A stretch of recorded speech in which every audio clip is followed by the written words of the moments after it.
आत्मा क्या है? आत्मा होती है, इसका क्या प्रमाण है? बहुत अच्छा और गहरा प्रश्न है आपने पूछा। आइए इसे दो दृष्टिकोण से समझते हैं। वैज्ञानिक दृष्टिकोण और सनातन धर्म, दार्शनिक आध्यात्मिक दृष्टिकोण। एक, वैज्ञानिक दृष्टिकोण। विज्ञान अभी तक आत्मा जैसी किसी सत्ता को प्रमाणित नहीं कर पाया है। वैज्ञानिक दृष्टि में जीवन तब तक है जब तक शरीर की जैविक क्रियाएं, बायोलॉजिकल फंक्शंस चल रही हैं, हृदय धड़क रहा है, मस्तिष्क काम कर रहा है और कोशिकाएं सक्रिय हैं।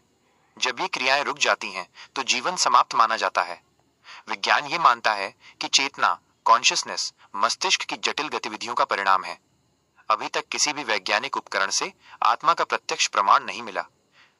दो, सनातन धर्म का दृष्टिकोण। वेद, उपनिषद, गीता और पुराणों के अनुसार आत्मा शाश्वत, अजन्मा और अविनाशी है। शरीर बदलता है लेकिन आत्मा नहीं बदलती। जैसे मनुष्य कपड़े बदलता है वैसे ही आत्मा शरीर बदलती है। आत्मा ही चेतना का स्रोत है, शरीर तो केवल उसका वाहन, व्हीकल है। मृत्यु केवल शरीर की होती है, आत्मा कभी नहीं मरती। पुनर्जन्म और कर्म सिद्धांत आत्मा से ही जुड़े हैं। तुलना। विज्ञान कहता है चेतना इक्वल्स मस्तिष्क की गतिविधि। सनातन धर्म कहता है चेतना इक्वल्स आत्मा का स्वभाव।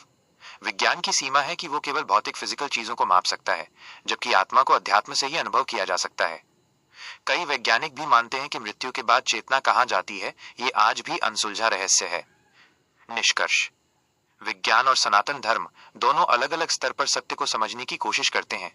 विज्ञान का काम है दृश्य और प्रमाणित चीजों को समझना। धर्म और अध्यात्म का काम है अदृश्य, अनुभूति और परे की सच्चाई को समझना। इसलिए कहा जा सकता है कि आत्मा के विषय में सनातन धर्म का उत्तर गहरा और पूर्ण है, जबकि विज्ञान अभी उस स्तर तक नहीं पहुंचा है। क्या आप चाहेंगे कि मैं आपको गीता में आत्मा के बारे में बताए गए कुछ मुख्य श्लोकों का सार भी सरल भाषा में समझाऊं? आपको वीडियो कैसे लगी? फॉलो जरूर कीजिए।